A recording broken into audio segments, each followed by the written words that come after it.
আমি লঙ্কা গাছগুলোকে সম্পূর্ণ জৈবিক উপায়ে চাষ করছিলাম, কিন্তু প্রচণ্ড হারে কুঁড়ি ঝরে যাচ্ছিল।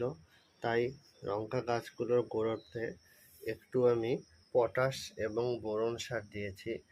তাছাড়া সম্পূর্ণ গোবর সার, ভার্মি কম্পোস্ট এবং সাধারণ মাটি এবং ট্রাইকোডার্মা ভিরিডি মিশিয়ে আমি মাটি তৈরি করেছিলাম।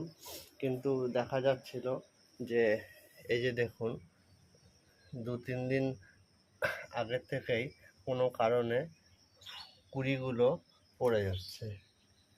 তাই 2 দিন আগে আমি গোড়াতে কিছু বোরন এবং পটাশ সার দিয়েছি। এই যে লাল লালগুলো হচ্ছে পটাশ, আর সাদাগুলো লবণের মতো হচ্ছে বোরন। এগুলো দিলে ফল এবং ফুল ঝরা কমে যায়।